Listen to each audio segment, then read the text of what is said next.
Okay.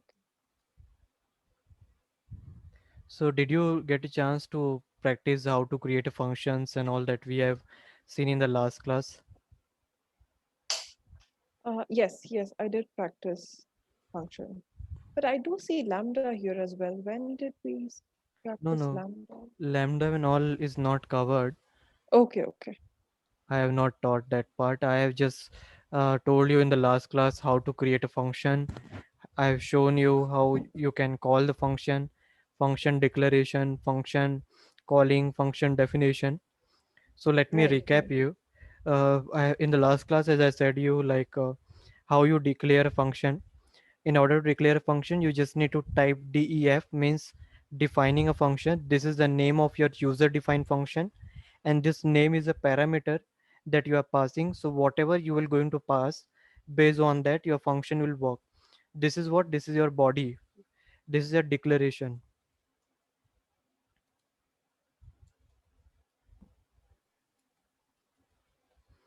This is your function body,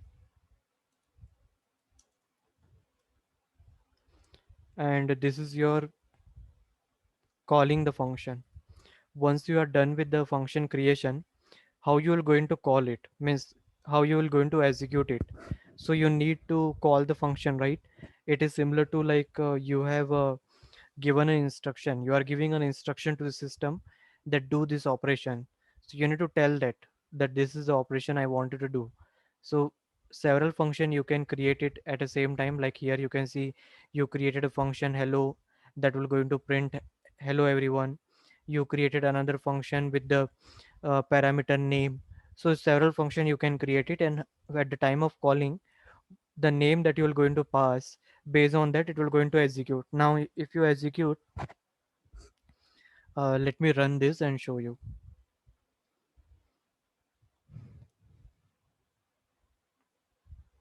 It is a Google Colab platform. Hope you are aware about it, right? And uh, you know how to open that and how to Yes, like, yes. yes. I've worked with Google Colab before. Okay. You can similarly do it in Jupyter Notebook also. Have you installed the Jupyter Notebook on your system? I have. Okay, you have. So here this I have executed this function hello, and now I will going to execute hello LC.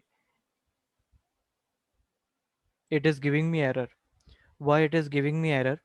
Because I executed a hello function, and this hello function is without an argument, without a parameter.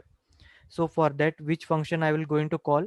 This one. When I will going to call this one, you can see it is working, because how you create a function, based on that you need to call it, right? Right.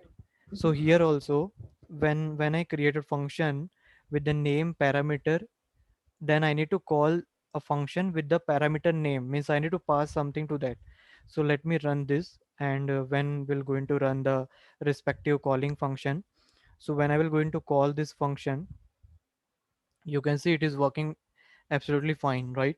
So the motive behind it showing you, so that what function you have declared it, based on that you need to call. Okay, in the last class we have seen like this how to create a function. I have shown you how you can do arithmetic operation. Similarly, you can do it for multiplication, division, subtraction, modulo operation. All the thing you can do it. You just need to change the value. Okay. Once you change this value, you can use it anything. This is a completely user defined function, so you can give any name.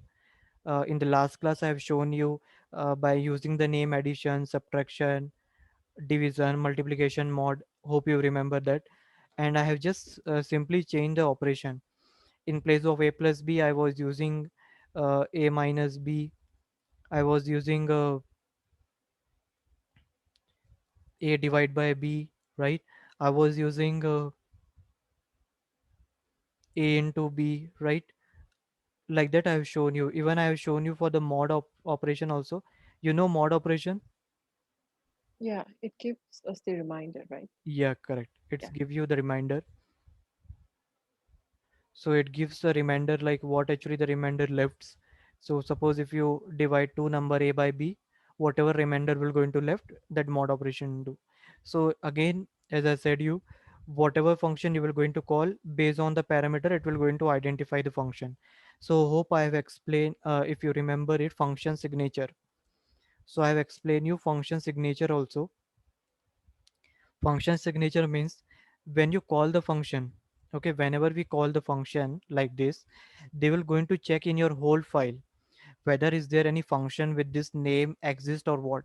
And if it exists, then the what is the signature of that. Signature can be like, there are different kind of signatures are there. Signature can be function without parameter, function name without parameter,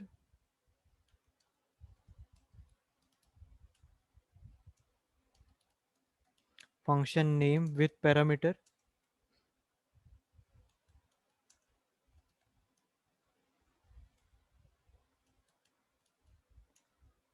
and function name with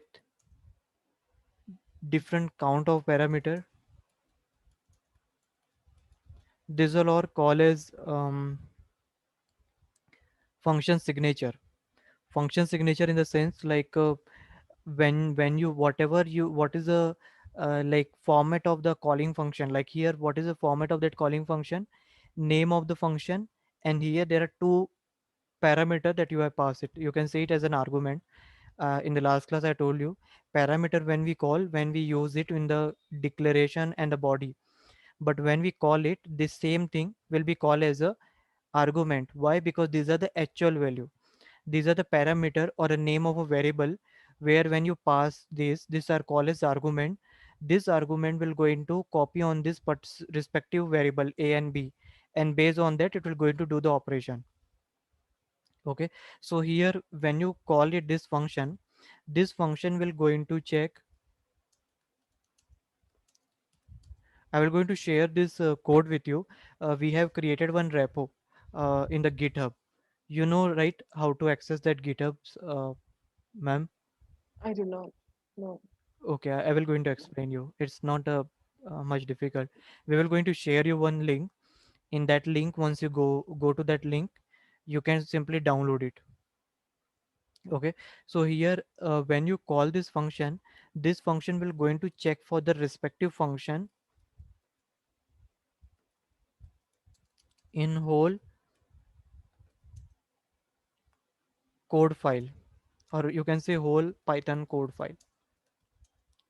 Okay, now here they will going to check, is there any function with some, so you will find it here.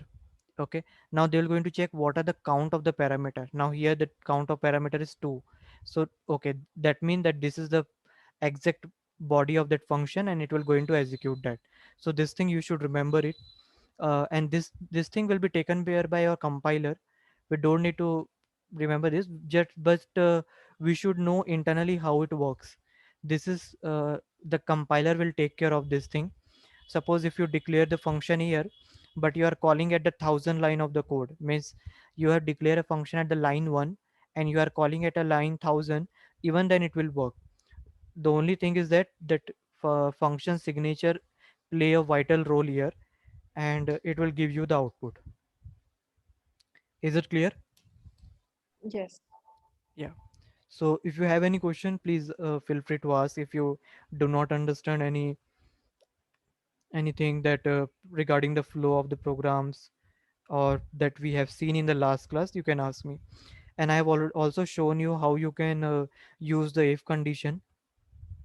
Now suppose here is the question, means here is a function square x. Here you need to find it out the square of the enter number, and if that number that entered by the user, or like the number that you are using it, like while calling the number, if that number is equal to 5, you will not going to do any operation, you will simply return terminate, because you enter 5. Suppose there is a requirement that you want to find it out, um, like square of a number from 1 to 10 except 5. Okay, so you will going to find it out the square of a number from 1 to 10. But in case suppose if the user while calling pass the 5, it will going to give you the output terminate because you enter, because you have written it. Return means it will going to return that particular message on the screen and take the flow back to your function. Return keyword, why we use it? Return keyword is used to return something on your memory or like on your screen and take the flow back to the function again, so that next it will become ready for the next value. So suppose next time you pass 10, then it will going to check if x is equal to 10, if x is equal to 5. So what is the current value of x? You have entered 10, right? So 10 is not equal to 5. It means that it won't come inside this. Okay, it will come inside this if condition only in the case when this condition become true. So it means that the flow will come directly to this part.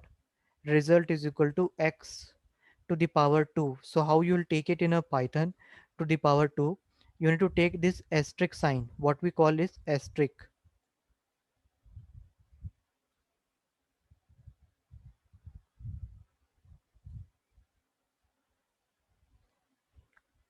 This key is present on your key number 8 or key 8 on your keyboard or your laptop. This you will going to do it because you need to find out square, and then you just type square and then return the result. Now based on the value that you are going to pass, it will going to find it out the square of that. Let me run this.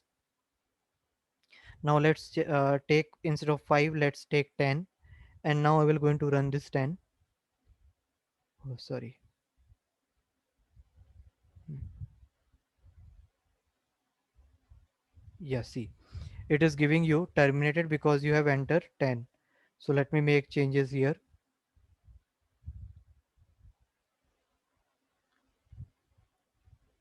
Now it's see, it is giving the message because the value 10 that you are enter, that will going to assign to this x parameter.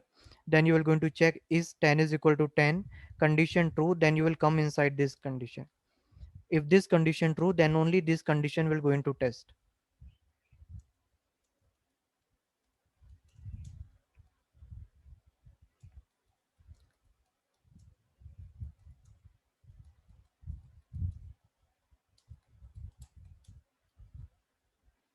Okay, hope you understand this.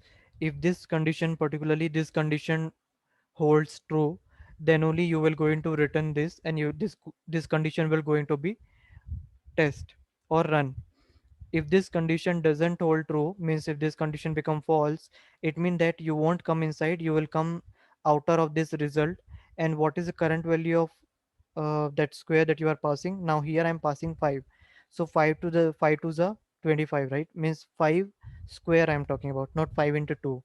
I'm talking about 5 square, that will become 25. So in this way, because the 25, that 5 that you have entered here will not equal to 10, so it means that the flow of the program, means the compiler or the interpreter which is working behind it, they take the flow to this line of the code, and then 5 to the, square will give you result 25, and it will make you available on the screen, or it will show you on the screen. Is it clear to you?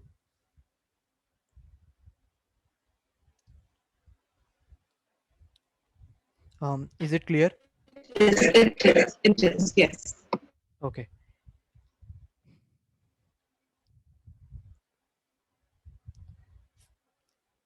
Similarly, you can try it. I will going to share on the GitHub, so you can also try this.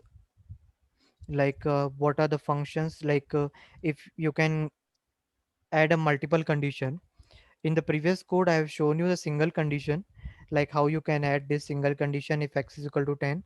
But suppose you want to check a multiple condition where you want to use else if also.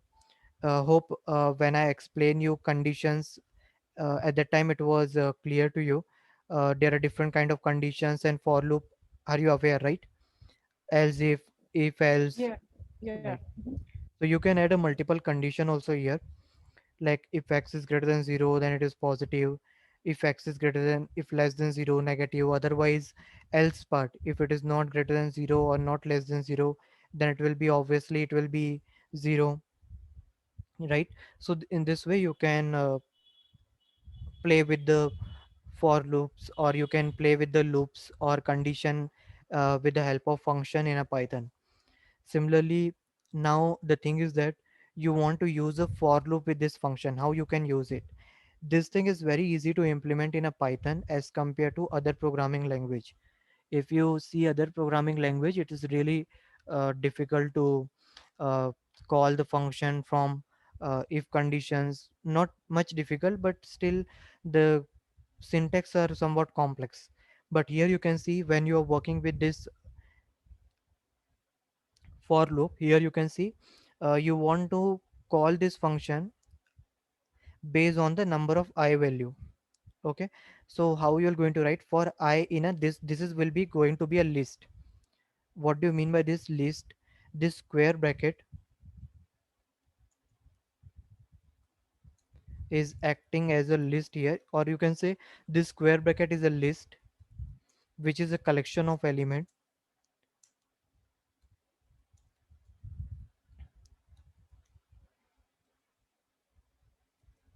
Okay, this square bracket is a list which is a collection of an element, and this element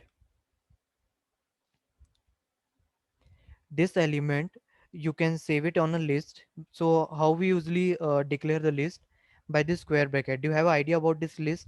Like list, tuple, anything? Do you have an idea Yes, about this? yes, yes, yes. My question is, so when we use the sprint function, Hmm. I Ma'am, your voice why is are breaking why are we getting the positive or negative because you see like this function I'm calling, which is this function.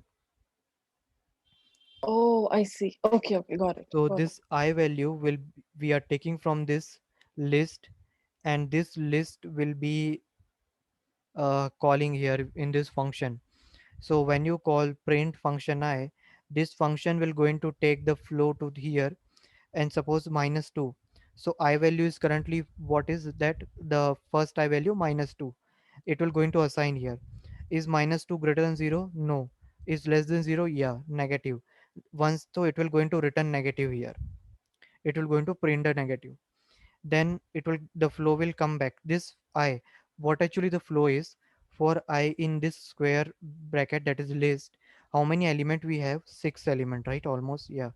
So this I will be going to assign six time with the different six value that are present in the list. So how many time this for loop will run? Six time. And this flow will go to this function. It will check the value. It will going to print. Then again the I value will going to change to 5. Again the flow will go to this function. It will going to print. Then I will going to check the value. Means I will change the value to 6. Then here the function will go back again. It will going to print. Then I value will become 0. The flow will go back again to this. Then it will check 0 is greater than 0, no. 0 is less than 0, no. Else 0, so it will going to print 0. Like this the flow will work. Got it. Is- If you could teach me a little bit about indentation. yeah, in So that. Hmm. I usually practice Python on IDLE, uh, integrated learning Okay. environment, I guess. So while writing program, I get a Hmm. lot of errors based on indentation. Yeah, can you show me so I can help you? I do not have anything saved as of now, but I know that after every colon, I'm supposed to indent one step for the next Yeah, line. this line, whatever you will going to write after this colon, it should come parallel to this condition. It should not come just below the next line of this condition, like else if, right? Then when you write else if, this return will come with parallel to this condition part, and this return will come with respect to this colon. Then when you run this, you won't get any error. But if you write this return here and like this, then in that case you will get indentation error. Got it. Is there anything else I should be knowing about indentation? No, we just need to just know that see, this return is actually coming in else if part. So you just remember that you whenever you write the instruction, that should be written inside the if condition. So it means that if this condition true, then you will come inside, right? So this condition should be inside this, so that's why we gave a space a lot between this, and we write this condition print return parallel to the condition here. Why? Because it will execute on only in the case when this condition become true. So just wanted to highlight that once this condition true, then the flow will come inside. In case suppose this condition become false, you won't come inside, so the flow will go back to the other else if. So that's why just need to be sure that whenever you write anything in if condition or for loop, just take care that the print and all should be written with some certain step of the space. Means you give some space and you start writing the print after the for. Like here, this print I'm writing with parallel to this I. If you write with this for, then sometime it will give an error. And obviously when you use notepad file or any IDE, in that case error will be usually occur. Now you see, like when I give the space at the front and I took this return in parallel to this condition, I'm not getting any error. But when I took it in the like starting point without giving a space, it was giving an error. So this thing you should be aware about it. Rest you don't need. And one more thing, like suppose this if condition. Now this if condition is coming inside this function, right?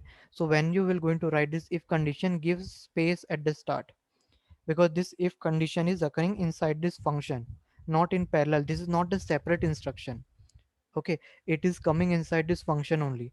Separate function in the sense what, or separate instruction when two instruction are separated from each other, they are not having any connection. But this if condition is having a connection with this function. When you call this function, then the flow will come inside. But suppose if there is a situation where I need to write like this, print a and print b, then there will be a no error will come, because printing a and b, they are separate from each other. But if you want a certain condition that once if print a, then only print b should become, then you need to give the space. When there is a dependency between the instruction, at that time you need to take care of this space or indentation. When there is a separate instruction, when there is a no relation between these two instruction, no relation in the sense there is no dependency exists between them, then you can take it without giving indentation. Is it clear to you? Yes.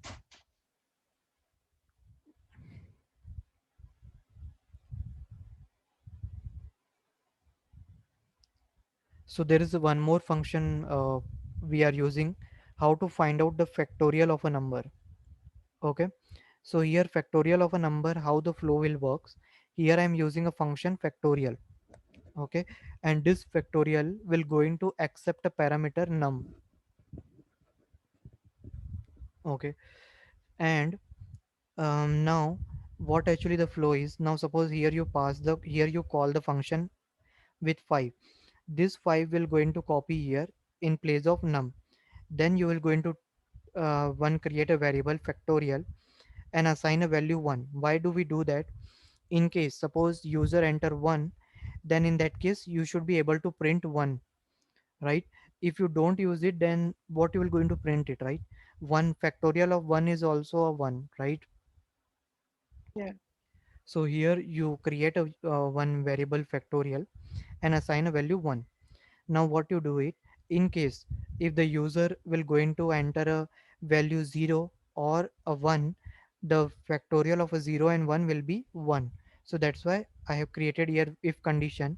If num is equal to 0 or num is equal to 1, print factorial is equal to factorial. So what is the current value of factorial? 1. So here it will print 1. In which case when the user or when while calling you pass 0 or 1. Let me show you.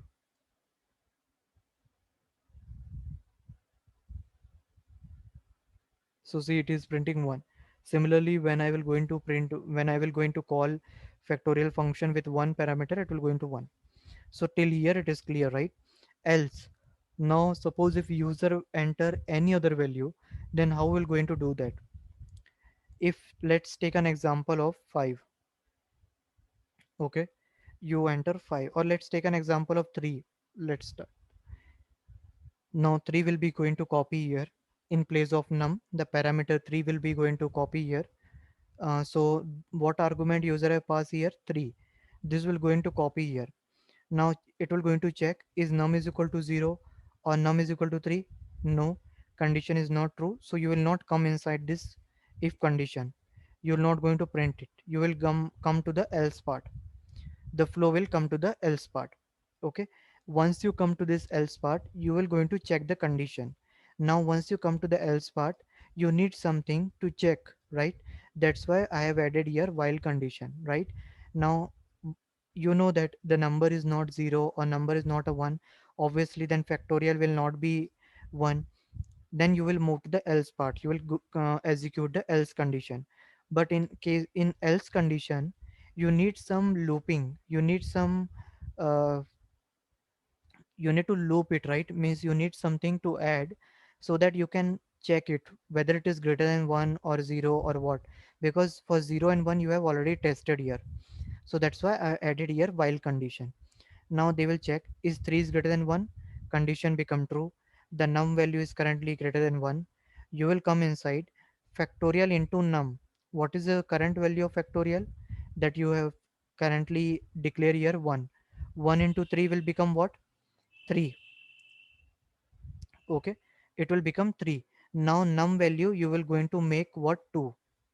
Okay, here this actually let me take it in simple way. Num minus 1 like this. It is something like this. Okay, so now here you will going to come inside, you will factorial into num. So factorial into num means what? Factorial current value is what? 1. And what value user has passed? 3. So now it will become 3, right? Now the next thing is, now as it is printed as it is as it assigned the factorial 3, now it will going to reduce the num by minus 1. Now what is the user has passed the value of num? What is the value of num here?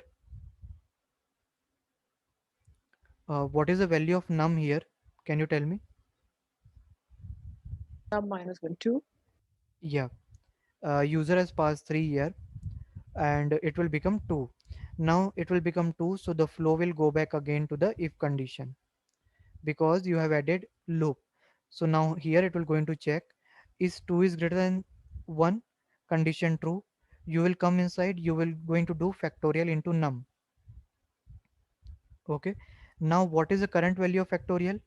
You see when you multiply these two, it was become 3 now, right? Earlier, because you are inside the loop only, so factorial when you multiply in the previous condition 1 into 3, factorial value become 3, right? So now Yeah. when you reduce it by 2, you will going to check 2 is greater than 1, condition true. Now what you will going to do? Factorial into num. So what is current value of factorial? 3 into num value is what? When you reduce it by minus 1, 2. So 2. it means it will become 6, right? Now you will going to reduce again 1 2 minus 1 will become 1. So flow will go back again, right? And now this 2 will going to be assigned by 1. Now you're going to check condition again. Is 1 is greater than 1?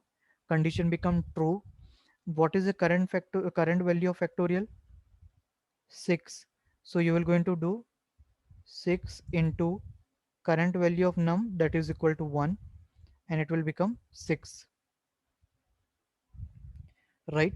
Now it will going to reduce 1 minus 1. The num value will going to reduce it again. Means step by step you are coming. Now it will become 0, right? Now you are going to check is 0 is greater than 0? No. No, right? So what it will not come inside. The flow will come directly to this part. Which part? This one. And it will going to print the current value of factorial. So what is the current value of factorial? Means after operation what you get it? Factorial value. Is it 6? Correct. So this is 6. So in this way the logic works. You can try it for 5 also, 6 also. So now when it becomes 0, so obviously you won't come inside here, right? And you will going to print the factorial value. So what is the current value of factorial? That is your 6. So you're going to print it here. So this is the way we work. And here you are calling this 3.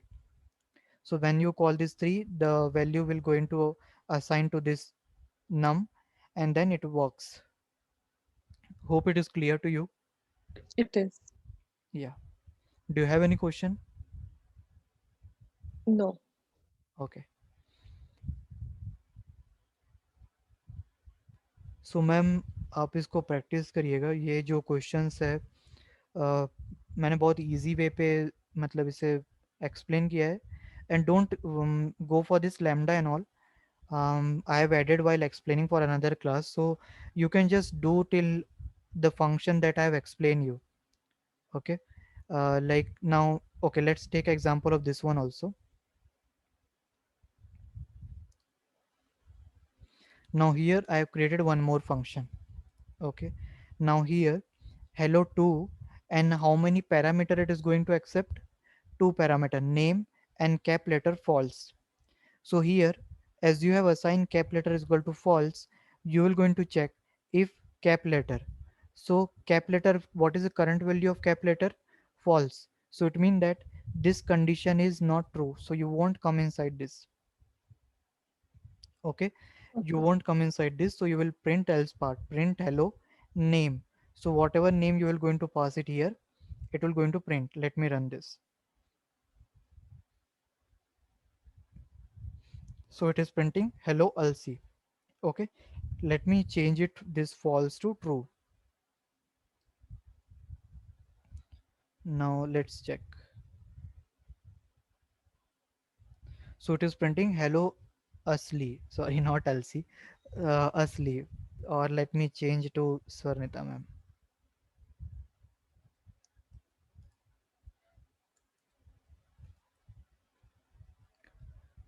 So ma'am, you can see here what actually this operation is doing. See, when I make it true, it make this value of cap letter true. And always remember, if you find true, or if you find true here with the if condition or any condition, it means that that condition will always be true. Okay, true means true, right? Means true means you are actually in place of condition, you are telling that true means this condition will always be true. So as this condition become true, you are printing here hello name dot upper.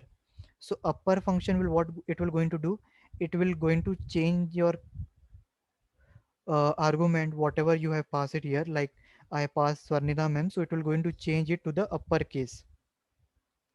This upper function will going to change it to the uppercase. Got it.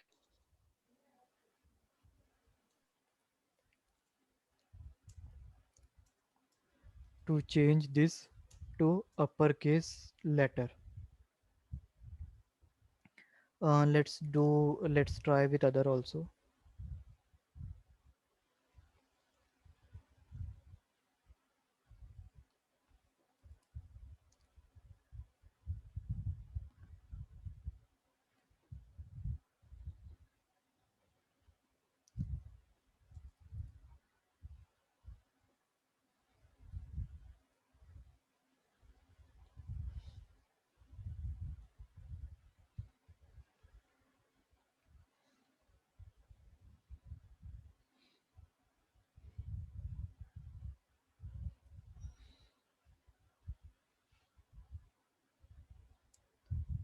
Okay.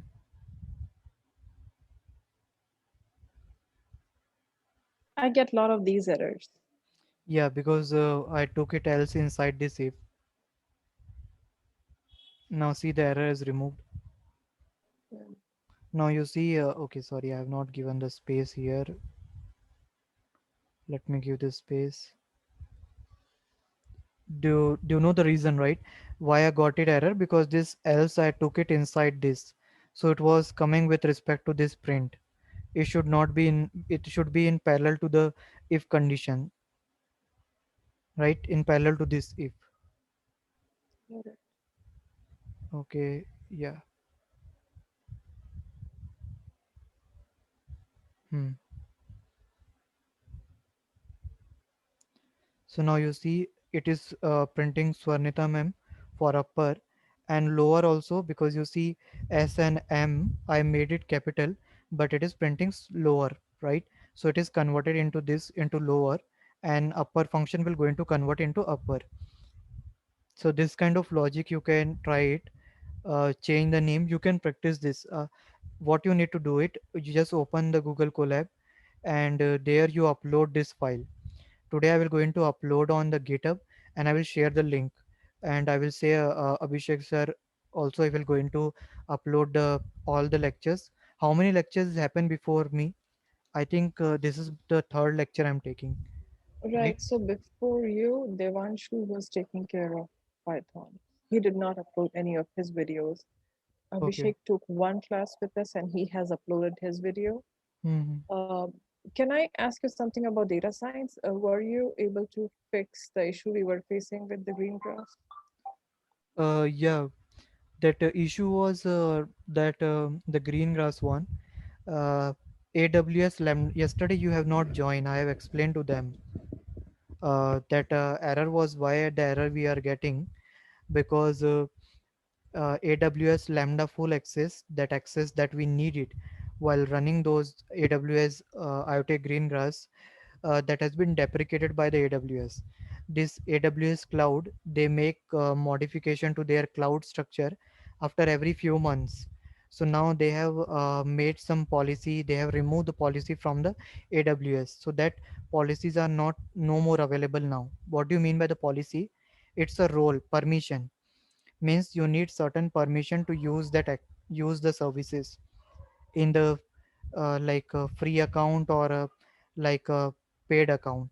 So that services has been completely deprecated from March 2021. So when I'm trying to run that, I was getting an error. So we decided that there is a new syllabus that they have updated in their document. I will going to refer that. So we had a discussion today, and we will going to like discuss on this, that I will take a regular classes, and I will explain from the new concept. But you can touch with the Shivangi ma'am, she will going to explain in more detail to you. After this class you can discuss with her, she will tell you. I have decided a timing morning 10 to 11 from Thursday onward, and then afternoon 4 to 6, the usual timing that we have a classes. Oh, do we have a class tomorrow? Yeah, we have a class at 4. But Right. So if tomorrow everybody else has downloaded, is working with IoT Greengrass, I won't be able to do so why? if I do not see the video in which you explained how to, work with IoT. Yeah, but in the last class I have just explained them. Explain the sense, I have explained the concept regarding that. I have not shown the practical to them. Practical I you're see. going to do from tomorrow onwards only. Okay, okay. If you could, upload the video today, Mhm. then Yeah, maybe before tomorrow's class, I'll go through it and I think I'll be more prepared. yeah, yeah. I will going to upload that. Okay, okay. Please do Tomorrow, so. yeah, yes. Um, this is it. No, no more now. Okay. So we have seen till now the function, how to declare a function, how to call the function, how to use the condition inside the function, how to use a for loop with a condition, right? So I have explained you 4 things. Now we will going to see the new topics in this, that is called argument and keyword arguments. What do you mean by this? Till now we have seen that while calling, I was just calling with a one value. If you see here, like here, I am passing only the single value, like a Swarnita ma'am, right? What if you want to pass out, if you want to pass multiple value, right? How you're going to handle that? Suppose while calling the function, if you want to pass a multiple value, how you're going to handle that, right? So in order to do that, we will going to see this keyword argument and argument. K is for keyword argument, okay, and A is for non-key argument. What is the difference between these two? When you we use this with the asterisk symbol, first thing, argument, and the difference between these two is that keyword argument means where every argument will have a particular key attached with that. For example, here you can see I am calling the function this uh, multiple p, you can say it, with certain set of value, but there is no key inside it. Key in the sense variable. Let me show you that another one. Now here you see this is keyword argument. Here you can see I am calling the function this function keyword argument, but here I am calling with the keyword name is equal to Murat, name 2 is equal to Umar, this name is equal to 12345, can is equal to Amir, Beryl. So this keyword is attached with that value. Okay, so when you are going to print it, it will print with the keyword. Okay, I but did not get it. Oh, it's going to print with the keyword. yeah, Oh, let me oh, show you. See here, see the difference here. When I'm calling this function, I'm calling only, I'm passing the value. I'm not passing the variable name with that particular value. But here with right. this keyword, this is called argument, non-key argument. Here this is key argument. Here when I pass the value, this Murat, Umar, this is a name with particular key. This key is nothing but the name of a variable. Means this name is holding this value. This name too is another variable which is holding this value. Number is another variable which is holding this Oh, value. I see. This looks like a dictionary to me, right? Yeah, correct. It's like a Okay, dictionary where you have right. a key and you have a value. Key and a value. Key, value. That's why this key is for a key. Okay. Okay. So, okay, Yes. why is it, how can I use this practically in Python? Is it when I want to create a dictionary, or it's, uh, Yeah, why is it used? you can use it in if you want to create a dictionary, if you want to assign a value, like suppose a roll number with a student name, employee ID with a name, product name with their price, like that. So in that such scenario you can use it where you want to use key and value both, means where you want two data to be appear on the screen. Got it. I understood this part. This is how do you pronounce it? Keyword argument. Keyword Okay. argument And the previous one is just is an argument. argument, Okay. yeah. This Okay. is called non-key argument. Here I've added a comment also. Everything I have added at the top. You can you can see this keyword argument, and this is called non-keyword argument. Okay. Non-keyword in the sense where you don't have any key, you just pass the value. Based on the value your function will going to do the operation. I see. Okay. And keyword argument means when you want a key to be printed with the value. Okay. So here I have created one function. Let me change the name.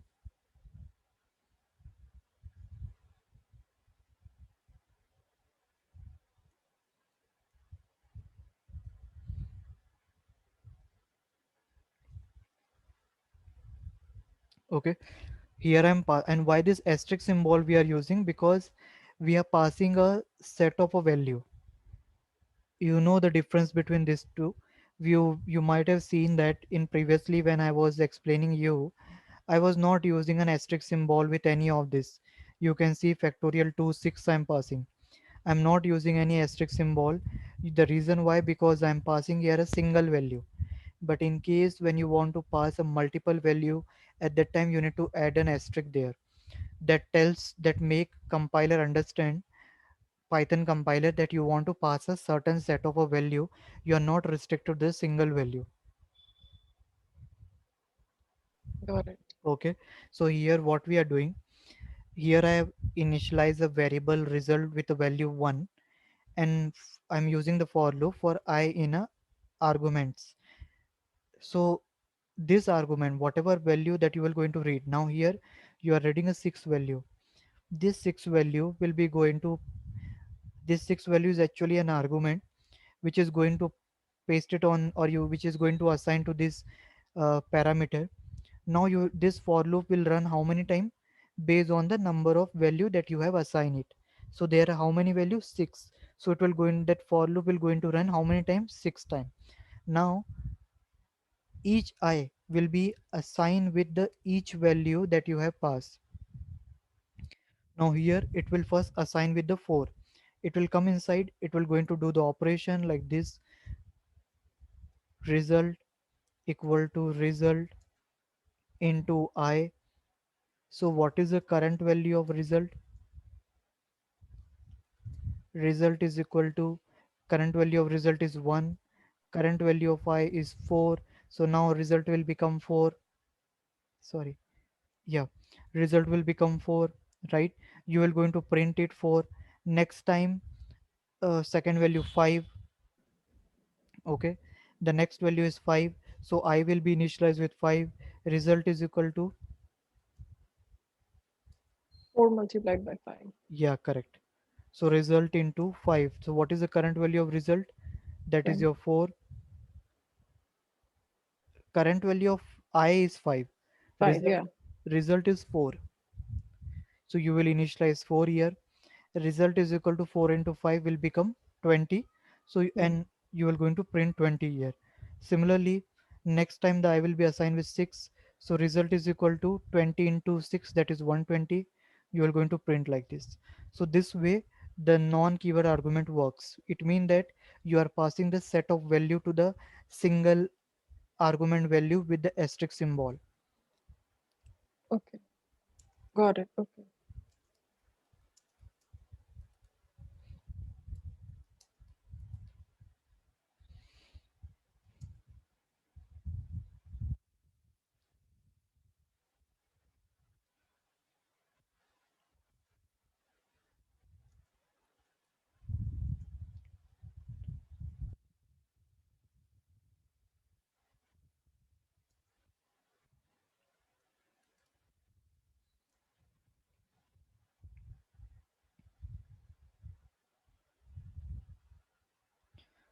So this is the explanation for this.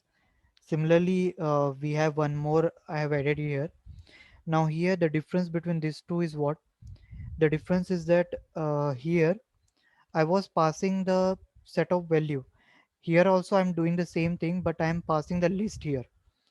I'm passing uh, I'm passing here this list 4567 as a collection, right? So this 4567 will going to pass it here, okay, as a single element. Okay, when we pass as a square bracket, this square bracket will act as a single collection. So when you multiply into 2, it will going to print 2 time on the same list. I see. Okay. But if this had been a tuple, then the multiplication would have been different. Yeah, means it's a list tuple, in the sense you will going to take parentheses and Right, here. right, right, right. Hmm, So because you passed a list, the numbers were repeated twice. yeah, But if you had only passed a tuple, then the numbers would have been multiplied. tuple in, okay, Did you get my question? yeah, I got it. Multiply, yeah, when you pass the tuple, in that case it will become multiply. Okay, okay, got it. 1 minute,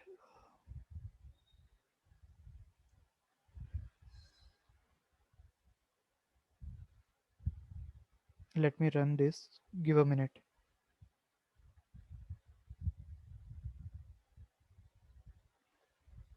No, no, you asked me the question, uh, in place of list you will pass a tuple, right? Yeah, yeah, No, no, sorry. When you pass this tuple, so tuple is, their syntax will be different in that case. When we right. pass a parameter, in that case you will going to pass a single parenthesis. But in that case, in case of tuple, you need to pass two parentheses. Means this will be act as a tuple inside this parenthesis. So tuple will also be going to act like this only, because tuple is also a collection, right? So collection will going to just multiply by 2. It is something like, you are just creating a copy of the data again. Okay, just like here I Mhm. pass in tuple. So tuple will be act as a collection. So it's just like you are doing a Xerox of that. You are doing that Xerox. So again, set of Xerox will be added to that tuple. It is like that. When we pass like a parameter, then we just use a single parenthesis. I was not understood the question properly, so I got some confused. But now I think I have explained you clearly, right? Do you understand that? Yeah, I got it. So if I just want to pass simple parameters, I'll use one set of parentheses instead of Yes, two. correct. Okay, okay, When you got want it. to pass a set of parameter, then you need to use a single parenthesis, because that will going to tell the compiler that you want to pass a set of value. But when you use a double parenthesis, in that case this will be act as a tuple. Okay.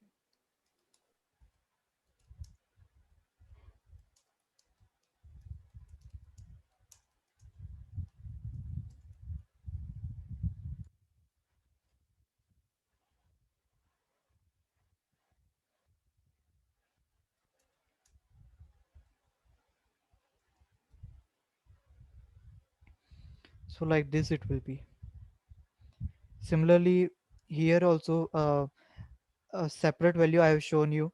If you multiply this three time a list, which are this is a different with respect to the any function. If you multiply the list three time, it will going to print three time. Similarly, if you print like this 1 2 3,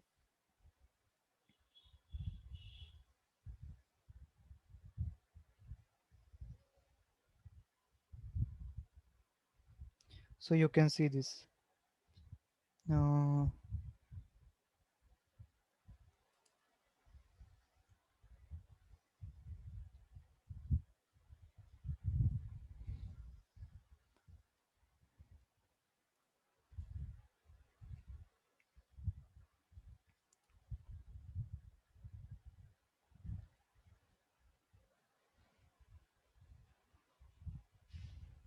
so it is printing three time. This is a separate list and tuple. Hope it is clear to you, right? Am I clear to you? Yes. We Oh, used keyword arguments and arguments to pass multiple parameters. yeah, correct. Okay. And the difference is that if you want to pass in the form of key and value, for example, if you want to pass a variable having value this, b variable having value this, c variable having value this, specifically you want to explicitly give the key also, then we use keyword argument. If you want to just pass a set of value, then you use non-key argument. So there you don't use k, and when you use the keyword argument, at that time you will going to use two asterisk symbol. But when you use the non-key argument, at that time you use only single asterisk symbol. So this thing you should remember. Rest are same only. How we call it, how we call the function, as it is like that. Got it.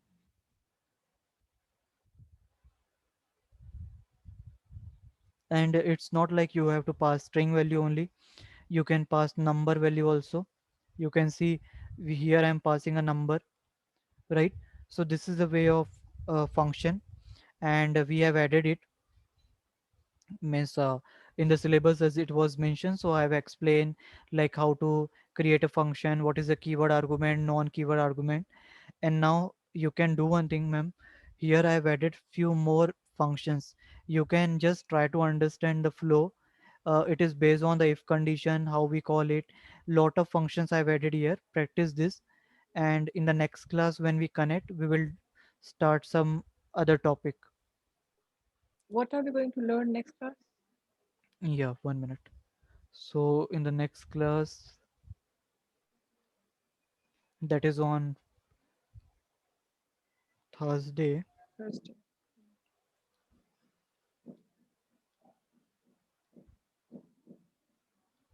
list.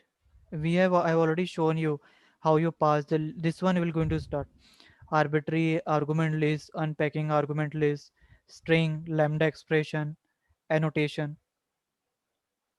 Okay. So Okay. today I have a cover, right? This one, keyword argument, position keyword argument, only argument. Same thing, alias name, this one is there. We use interchangeably this keyword argument, non-keyword, and we have seen the several example of the functions. So now what I will do it right now, I'm sharing this file with you also. Okay, I can do, can you tell me your mail ID? Yes, it's. Do you want me to write it down for you? Swarnita C. So I'm directly sharing on your, and I will going to upload it also. Okay. You don't have Gmail one? Yes, I do have one. Can you just share that? Because this will open in a Google Colab, so you need a Gmail Right, ID. right.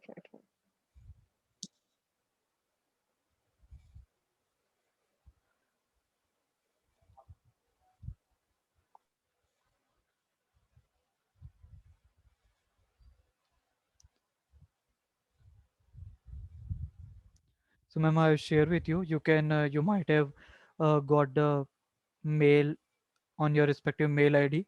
Once you open that, you can get access to this file. Let Okay, me check it whether I have given the edit access or not. Okay, you can. Meanwhile, you can do one thing. You can just have a look on this. Okay, I have given you editor access. okay. Thank you. Uh, okay, I'm making it Weaver as of now because if you make changes, then it might be affect to this file also, my file, because I have Right. shared with you. You can have a Okay. look on this, and once you open it, you will get such screen. So just open this file, new file, and you can copy this code and you can write it or have a look, practice on that. In case if you get stuck somewhere, you can ping on the Trello and feel free to ask me if you are unable to understand the flow or anything.